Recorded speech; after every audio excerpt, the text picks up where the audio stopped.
j'ai vu que des images que je ne pouvais pas imaginer, ça m'a vrillé la tête.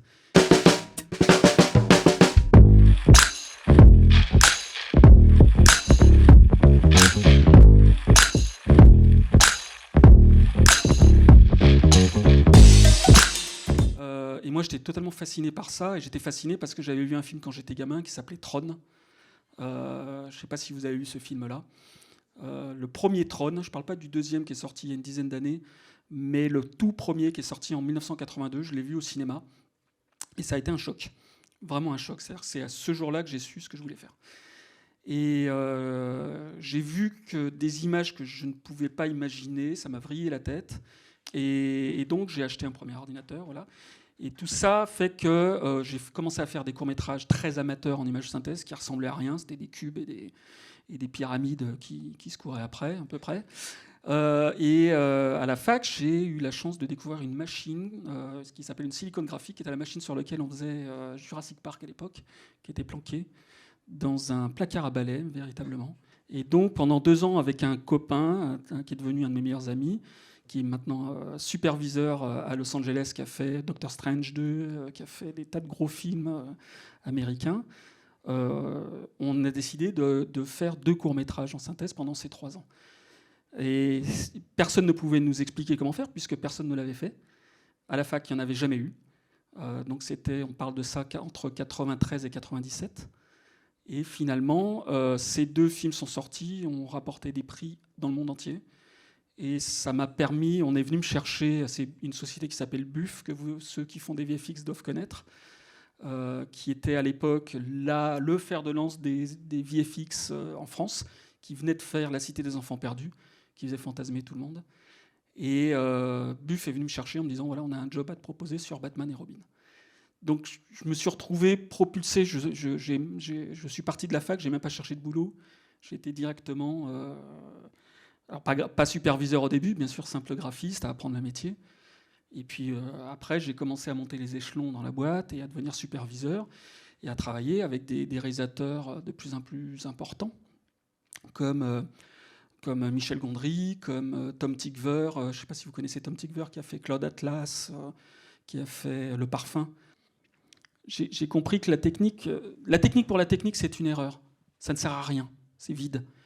Et par exemple, quand j'ai fait mon premier long, j'ai regardé des premiers longs de grands réalisateurs pour voir un peu, pour pas avoir de complexe, pour me dire, bon, tout le monde n'a pas fait Citizen Kane en premier film, hein, faut pas croire. Donc je me suis dit, bon, tu cherches pas à faire Citizen Kane, te fous pas la pression, fais juste un film qui fonctionne. Comme disait Sidney Lumet, un premier film n'a pas d'autre vocation que d'être un premier film. Voilà. Et après, on s'améliore, mais il faut lancer la machine. Mais j'ai regardé des premiers longs comme ça, et puis je me suis aperçu finalement qu'il y avait des longs hyper cheap, avec une image dégueulasse, avec des fois même pas de chef-op. Et pourtant, il se passe quelque chose, il y a un truc qui vous happe, parce que c'est la force de la narration. Vous regardez le premier film de Christopher Nolan, c'est un film qui est... il n'avait pas de chef-op, voilà, donc il tournait à côté des fenêtres parce qu'il n'avait pas de moyens pour louer du matos. Donc la lumière, c'était la lumière de la fenêtre. Voilà. Et j'ai compris que le plus intéressant, c'était pas la technique, c'était le scénario et les acteurs. Voilà. Mais il a fallu que je passe par toute la technique avant pour comprendre ça. Et aujourd'hui, ce qui m'intéresse, c'est les acteurs et le scénario. J'ai pas fait d'école d'écriture, j'ai jamais appris à écrire. J'ai lu des milliers de scénarios, j'ai analysé des milliers de films, je suis très cinéphile, je regarde 1 ou 2 films par jour. Mais c'est pas en regardant des films qu'on comprend. C'est en faisant et en se trompant. On est jugé, on s'en prend plein la gueule, mais c'est pareil, il faut continuer. Et puis au bout d'un moment, on commence à comprendre des clés. Et j'ai fini par comprendre certains mécanismes. Et après, quand j'ai commencé à comprendre les mécanismes, je suis revenu à des bouquins sur l'écriture. Et un très bon copain à moi m'avait dit, les bouquins pour scénaristes ne sont pertinents qu'à partir du moment où on sait déjà un peu écrire. Parce que sinon... ils résolvent des problèmes dont on n'a même pas conscience.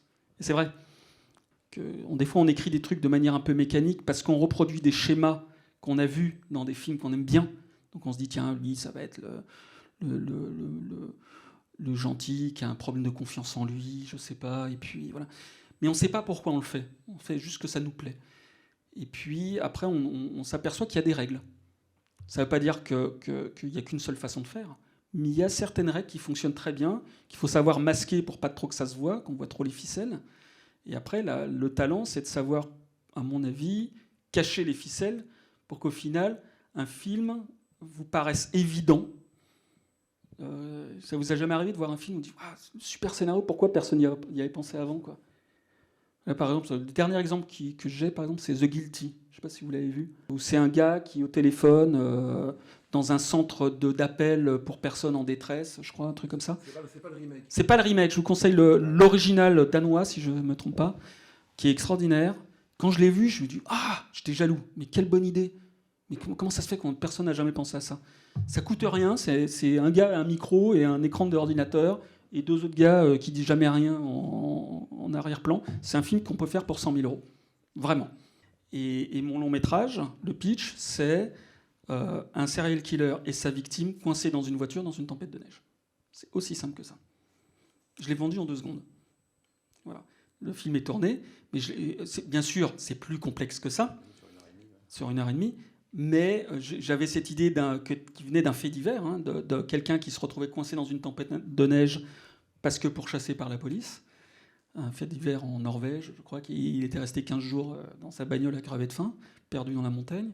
Et je m'étais dit, il y a une histoire là. Je cherchais un concept simple, une bagnole, de la neige, ok, ça coûte pas cher. C'était plus compliqué que ce que je pensais. Et, mais un mec tout seul, c'est un peu compliqué parce qu'il faut des interactions quand même, il faut qu'il puisse parler. On a vite fait le tour de l'intérieur d'une bagnole. En tant que scénariste, j'ai un peu séché. Et à un moment donné, je me disais, il me faut un deuxième personnage, c'est pas possible. Et d'un coup, j'ai eu l'idée de, c'est un serial killer. Il a une victime dans son coffre. Elle est toujours vivante.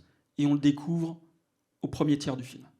C'est-à-dire que pendant un premier tiers, on croit que ce mec-là était quelqu'un de sympa. Et d'un coup, j'ai une bascule. Voilà. C'est-à-dire que je piège le spectateur, et vous le verrez, je vous ai un peu spoilé, hein, mais il n'y a pas que ça dans le film, vous verrez.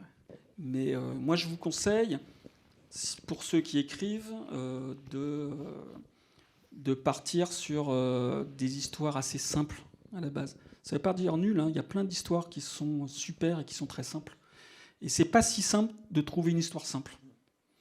Souvent, on est alambiqué, on cherche des histoires très compliquées, et puis finalement, on finit par perdre les lecteurs ou le spectateur. Et trouver une histoire, je dirais, pure, pour moi, c'est ce qu'il y a de plus dur. Une histoire qui résonne. Et en général, je teste auprès de mes proches. Je raconte l'histoire quand j'ai une idée. Je vois s'il fait ouais. Bon, ok, ça parle pas plus que ça. Donc je me dis, il manque un truc. Ou, voilà. Et quand je tiens quelque chose, je le vois tout de suite. C'est une bonne façon de faire. Voilà. Est-ce que vous pensez qu'en termes de VFX, il y a encore une grande marge d'évolution dans le futur ou pas, dans le cinéma? Oui. Oui, il y a encore une... Oui, non, clairement. Alors, ça devient plus compliqué. Je pense qu'on fait beaucoup de choses. Je trouve que ce qui va devenir intéressant dans les prochaines années, c'est que les VFX ne vont plus être l'attraction d'un film, puisque tout le monde en fait, en gros. Donc, ils ne vont plus pouvoir miser là-dessus. On ne va plus pouvoir dire il y a des effets spéciaux extraordinaires. Je pense qu'on va se prendre une claque avec le nouveau Avatar. Je pense que ça va être du lourd. Je pense que l'évolution, si vous avez vu, vous êtes allé voir la ressortie d'Avatar. Je l'ai revu là en IMAX, voilà. J'ai repris une baffe. Je me dis putain, technologiquement, le gars, il a quand même, c'est sorti en 2009. Ça tient le choc encore face à tous les films qui sortent aujourd'hui. Donc c'est-à-dire que le gars, il avait 14-15 ans d'avance sur tout le monde. C'est invraisemblable.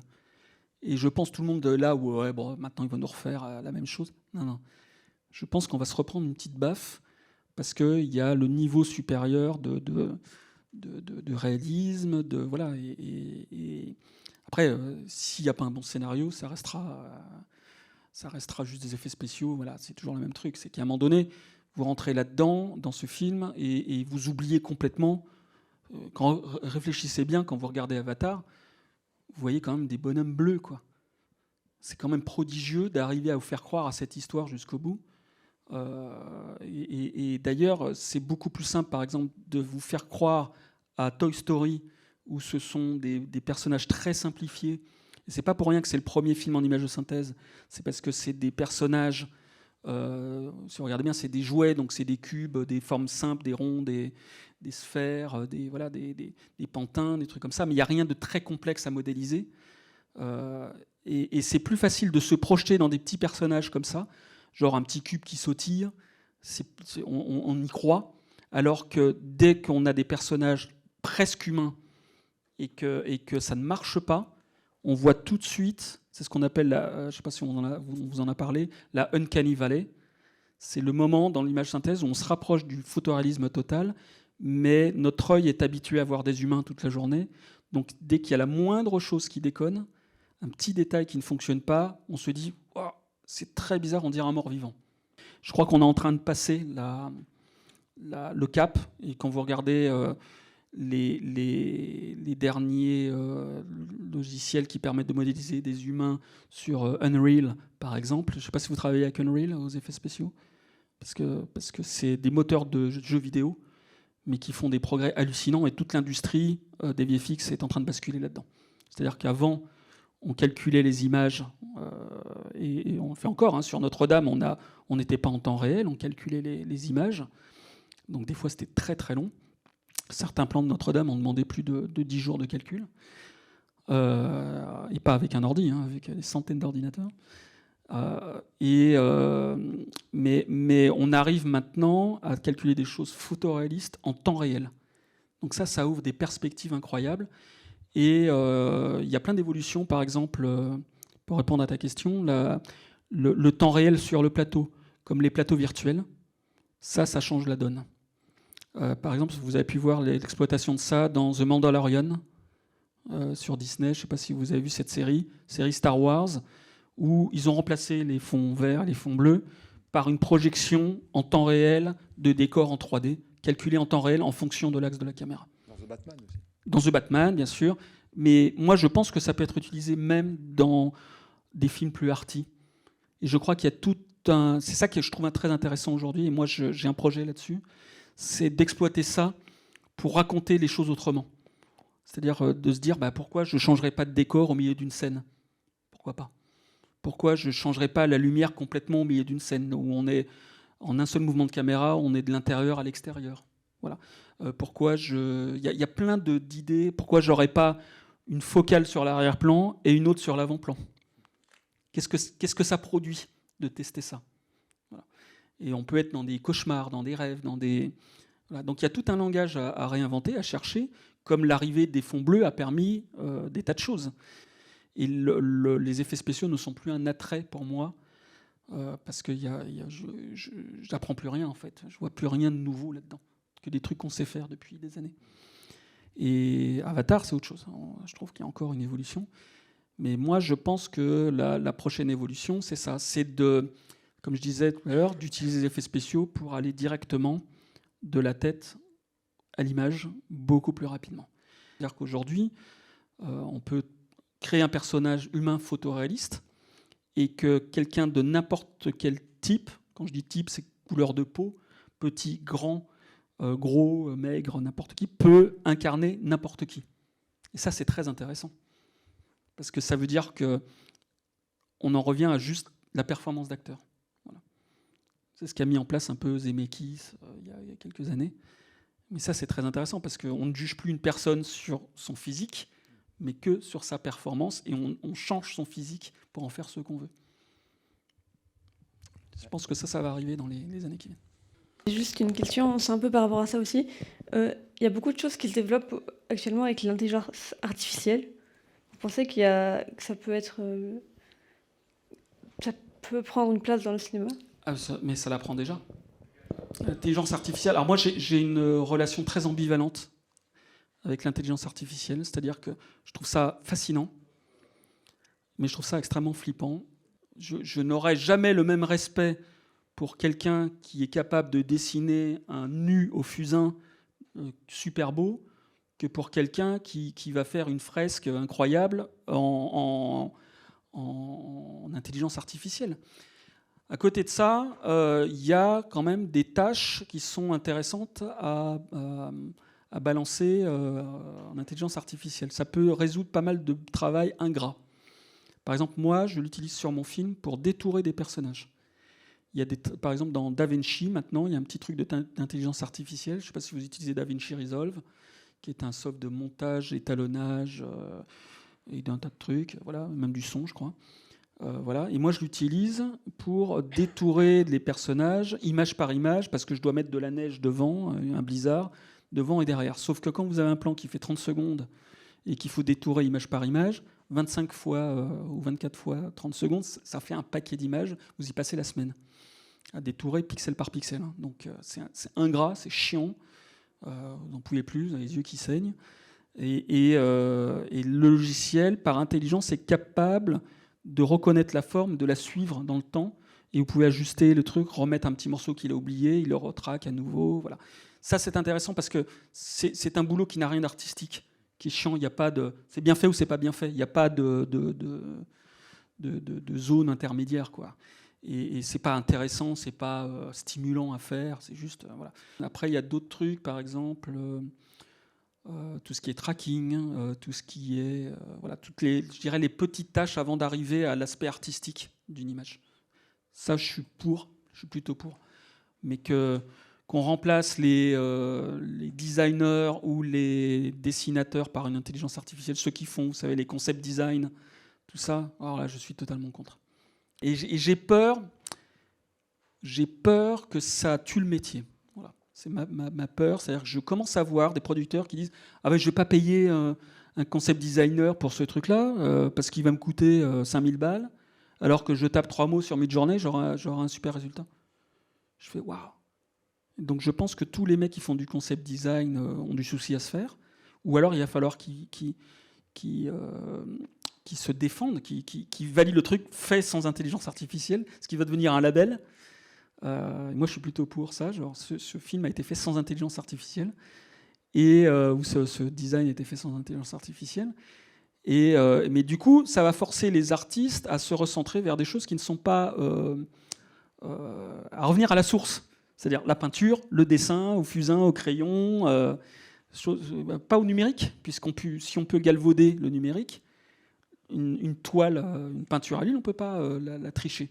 Elle est bien faite ou elle n'est pas bien faite. C'est pas une intelligence artificielle qui va la faire, pour l'instant. Et ce qui me fait peur, c'est qu'on commence à voir des scénarios écrits par des intelligences artificielles, des musiques faites par des intelligences artificielles.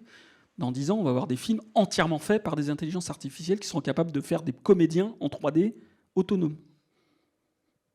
Donc c'est la fin du métier. Mais je me dis qu'il n'y aura jamais l'humanité qu'on peut mettre quand on parle de choses personnelles, voilà. J'espère, je croise les doigts. Sinon, ça veut dire on plie bagage. Hein. Merci, au revoir.